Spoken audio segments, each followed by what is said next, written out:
শুভ সন্ধ্যা। আপনারা এখন দেখতে পাচ্ছেন চট্টগ্রামের বিখ্যাত আন্দরকিল্লা সার্কেল। আর চট্টগ্রাম আন্দরকিল্লা সার্কেলকে ঘিরে কি কি আছে। রাতের বেলা আন্দরকিল্লা সার্কেলের চারপাশে বসে অনেক রকমের বাজার। এখানে দেখতে পাচ্ছেন ফলের দোকান, তারপর ঠেলা গাড়িতে অনেক কিছু কম দামে নিয়ে বসে। ফ্রুটসের দোকান আছে এখানে অনেকগুলা। এখানে দেশি বিদেশি সব রকমের ফ্রুটসই পেয়ে যাবেন আপনারা। আর এখানে কম মূল্যে ঠেলা গাড়িতে অনেক চিপস বিস্কিট এগুলো বিক্রি করেন। এখানেও কিছু জুতার দোকান আছে। এই পাশে আছে পেঁয়াজু, সিঙ্গারা, ফুচকা, চা। এগুলো কিন্তু সন্ধ্যাবেলা বসেছে, নর্মালি খালি থাকে রাত 12টা-1টা পর্যন্ত এই বাজারগুলো এখানে থাকে। দেখাই যে এখানে ফুচকার দোকান দেখতে পাচ্ছেন আপনারা। ওখানে ফুচকা, এখানে 40 টাকা প্লেট ফুচকা। মাঝে মাঝে আমিও খাই, অনেক টেস্টি এখানকার ফুচকা।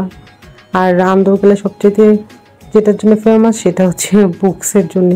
এখানে সব রকমের বই, খাতা, কলম, পেন্সিল, কালার, মানে স্কুল রিলেটেড যা আছে এভরিথিং এখানে পাবেন। Bangla medium, English medium, college সব দোকানেরই আপনারা পেয়ে যাবেন সব রকমের বই। এখানে অনেক বইয়ের দোকান আছে, আর মোটামুটি বইয়ের দোকানগুলো বিশাল বড়।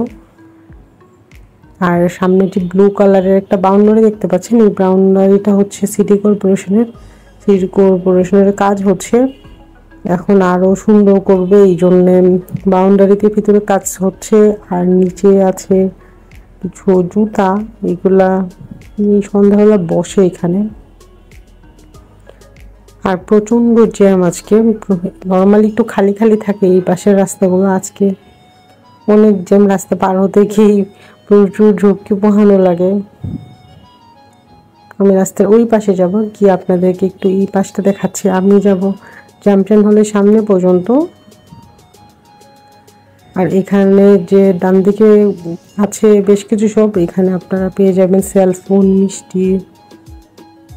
মিষ্টির 2টা দোকান আছে, একটা মিঠাই আর একটা বনফুল। আর একটা দোকান আছে হারমোনিয়াম, তবলা, এগুলো সেল করে এখানে।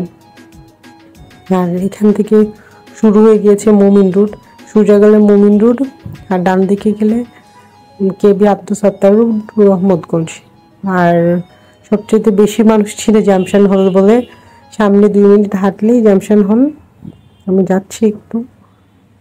তবে এই মুহূর্তে পূজা নেই, যখন পূজা থাকে তখন অনেক সুন্দর করে প্যান্ডেল করা থাকে। কয়েকদিন থেকে গণেশ পূজা হলো, এটার গেট।